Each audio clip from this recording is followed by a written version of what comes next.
ನಮಸ್ಕಾರ ವೀಕ್ಷಕರೇ, ಅಶ್ವವೇಗ ಸ್ಪೆಷಲ್ಗೆ ಸ್ವಾಗತ. ನಾನು ರೋಹಿತ್.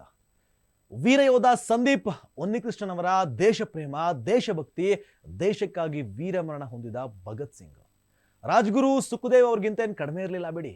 ಅಂತಹ ವೀರಪುತ್ರ ಉನ್ನಿಕೃಷ್ಣನ್ ನಮ್ಮ ನೆಲದ ಹೆಮ್ಮೆಯ ಯೋಧನ ತ್ಯಾಗ, ಬಲಿದಾನ, ದೇಶ ಪ್ರೇಮದ ಜೊತೆಗೆ ಸಂದೀಪ್ ಉನ್ನಿಕೃಷ್ಣನ್ ಅವರ ಬಗ್ಗೆ ನಿಮಗೆ ತಿಳಿಯದೇ ಇದ್ದ ಕೆಲವು ಸಂಗತಿಗಳನ್ನ ಇವತ್ತು ನಾವು ನಿಮಗೆ ತಿಳಿಸ್ಕೊಡ್ತೀವಿ.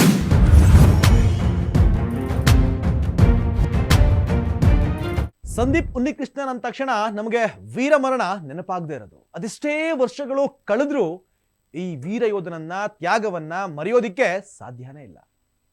ಇವತ್ತು ಅವರ ಜನ್ಮದಿನ ಆಗಿರೋದ್ರಿಂದ ನಾವು ಅವರನ್ನ ಸ್ಮರಿಸಿಕೊಳ್ಳಲೇಬೇಕು. ಭಾರತ ಮಾತೆಯ ಹೆಮ್ಮೆಯ ವೀರಪುತ್ರ ಸಂದೀಪ್ ಉನ್ನಿಕೃಷ್ಣನ್. ಯಾರು ಬರಬೇಡಿ, ನಾನು ಆ ಉಗ್ರರನ್ನ ನೋಡ್ಕೋತೀನಿ ಅಂದಿದ್ದ ವೀರ ಯೋಧ. ದೇಶಕ್ಕಾಗಿ ತನ್ನ ಪ್ರಾಣವನ್ನು ಅರ್ಪಿಸಿದ ಮಹಾನ್ ದೇಶಭಕ್ತ.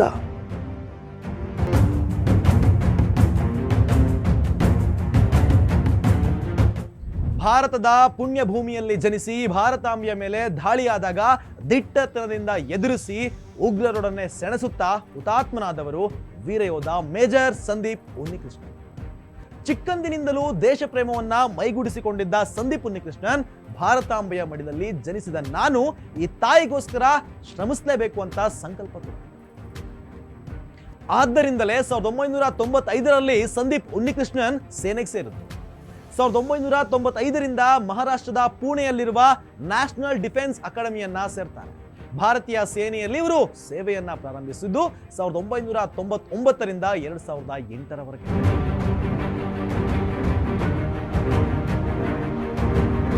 ಇನ್ನು ಮೇಜರ್ ಸಂದೀಪ್ ಉನ್ನಿಕೃಷ್ಣನ್ ಈ ಹೆಸರು ನಮ್ಮ ಕಿವಿಗೆ ಬಿದ್ದಾಕ್ಷಣ ನಮ್ಮ ಮೈ ಕೈ ಜುಮ್ ಅನಿಸದೇ ಇರೋದು. ಕೆಚ್ಚದೆಯ ಹೋರಾಟಗಾರರ ನೆನಪು ಮೂಡುತ್ತೆ. ಭಾರತೀಯರ ಮನಸ್ಸಲ್ಲಿ ದೇಶಭಕ್ತಿಯ ಹಣತೆಯನ್ನ ಹಾಡಿ ನಿಂತ ವೀರ ಯೋಧ. ಅಷ್ಟು ಮಾತ್ರವಲ್ಲ, ಧೈರ್ಯದ ಸಕಾರ ಮೂರ್ತಿಯ ರೂಪವೊಂದು ನಮ್ಮ ಮುಂದೆ ಮೂಡುತ್ತೆ. ಆ ಹೆಸರಿಗಿರುವ ತಾಕತ್ತು ಅಂತ. ಶೌರ್ಯ, ನಿಸ್ವಾರ್ಥತೆಯ ಪ್ರತೀಕವಾಗಿ ನಿಲ್ಲುವ ಆ ಹೆಸರು ನಮ್ಮ ಜನುಮದಲ್ಲಿ ಅಜರಾಮರವಾಗಿದೆ. 2008ರಲ್ಲಿ ಮುಂಬೈನ ತಾಜ್ ಹೋಟೆಲ್ ಮೇಲಾದ ಉಗ್ರ ದಾಳಿಯ ಸಮಯದಲ್ಲಿ ಮೇಜರ್ ಸಂದೀಪ್ ಉನ್ನಿಕೃಷ್ಣನ್ ಕರ್ತವ್ಯದಲ್ಲಿ ತೋರಿದ ಅಚಲವಾದ ಸಮರ್ಪಣೆ ಮತ್ತು ಸರಿಸಾಟಿಲ್ಲದ ಶೌರ್ಯವು ಮುಂದಿನ ಪೀಳಿಗೆಗೆ ಭರವಸೆ ಮತ್ತು ಸ್ಫೂರ್ತಿಯ ದಾರಿದೀಪ.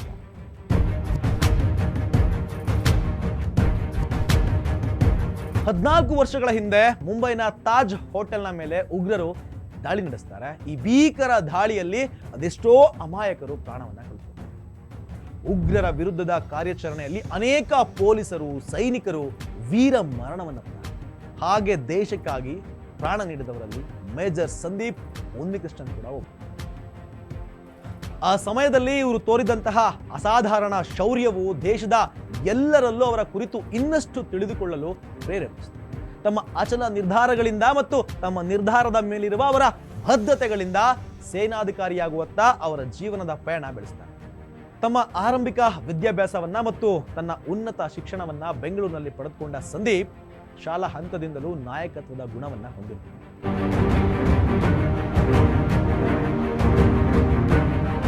ನವೆಂಬರ್ 26, 2008ರ ಆ ಕರಾಳ ದಿನದಂದು ಮುಂಬೈ ಮೇಲೆ ಉಗ್ರರ ದಾಳಿ ನಡೆಯುತ್ತೆ. ಉಗ್ರರು ಜನಬೀಡ ಸ್ಥಳಗಳಿಗೆ ನುಗ್ಗಿ ಜನರ ಮೇಲೆ ಮನಸೋ ಇಚ್ಛೆ ಗುಂಡು ಹಾರಿಸ್ತಾರೆ. ಅಲ್ಲಿಂದ ಮುಂದೆ ತಾಜ್ ಹೋಟೆಲ್ಗೆ ನುಗ್ಗಿದ ಉಗ್ರರು ಅಲ್ಲಿಯೂ ತಮ್ಮ ಅಟ್ಟಹಾಸವನ್ನ ಮುಂದುವರಿಸ್ತಾರೆ. ತಾಜ್ ಹೋಟೆಲ್ ಮುಂಬೈ ಪ್ರತಿಷ್ಠಿತ ಹೋಟೆಲ್. ಇಲ್ಲಿ ದೇಶ ವಿದೇಶಗಳಿಂದ ಬಂದ ಜನರು ತಂಗಿರ್ತಾರೆ. ಉಗ್ರರ ಈ ಹಠಾತ್ ದಾಳಿಗೆ ಏನು ಮಾಡಲು ದಿಕ್ಕು ದೋಚದ ಜನ ದಿಕ್ಕಾಪಾಲಾಗಿ ಓಡ್ ಹೋಗ್ತಾರೆ. ಮೊದಲು ಇದೊಂದು ಸ್ಥಳೀಯ ರೌಡಿಗಳ ನಡುವೆ ನಡೆದ ಗ್ಯಾಂಗ್ ವಾರ್ ಅಂತ ಕರೆದಿದ್ದ ಪೊಲೀಸರಿಗೆ ಅದು ಉಗ್ರರ ದಾಳಿ ಅನ್ನೋದು ಅರಿವಾಗುವಷ್ಟರಲ್ಲಿ ಬಹಳ ತಡವಾಗಿ ಹೋಗುತ್ತೆ. ಅಲ್ಲಿಂದ ಮುಂದೆ ಕಾರ್ಯಾಚರಣೆಯ ಜವಾಬ್ದಾರಿಯನ್ನ ANSGಗೆ ವಹಿಸಲಾಗುತ್ತೆ. ಆ ತಂಡದ ಭಾಗವಾಗಿ ಮುಂಬೈಗೆ ಬಂದಿಳಿದ ಮೇಜರ್ ಸಂದೀಪ್ ಉನ್ನಿಕೃಷ್ಣನ್ ತಾಜ್ ಹೋಟೆಲ್ನಲ್ಲಿ ಉಗ್ರರಿಗೆ ಅಕ್ಷರಶಃ ನರಕವನ್ನ ತೋರಿಸ್ತಾರೆ. ಉಗ್ರರ ಗುಂಡಿನ ಸುರಿಮಳೆಯನ್ನ ಲೆಕ್ಕಿಸದೆ ಸ್ವರಕ್ಷಣೆಯ ಜೊತೆ ಅಲ್ಲಿ ಸಿಲುಕಿಕೊಂಡಿದ್ದ ದೇಶ ವಿದೇಶದ ನಾಗರಿಕರಲ್ಲಿ ಹಲವರನ್ನ ಸುರಕ್ಷಿತವಾಗಿ ಹೊರತರುವಲ್ಲಿ ಗೆಲ್ತಾರೆ.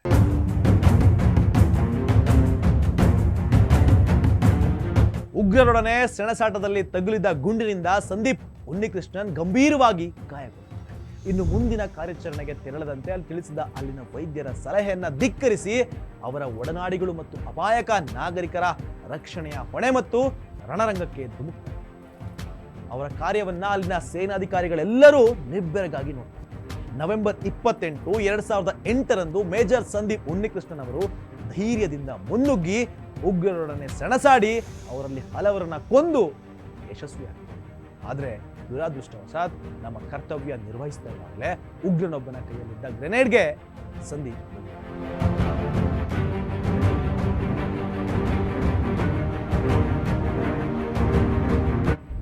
ಇನ್ನು ಮೇಜರ್ ಸಂದೀಪ್ ಉನ್ನಿಕೃಷ್ಣನ್ ಅವರ ನಿಸ್ವಾರ್ಥತೆ, ತ್ಯಾಗ ಮನೋಭಾವವನ್ನ ಬಿಂಬಿಸಲು ಅವರ ಕೊನೆಯ ಮಾತುಗಳೇ ಸಾಕು.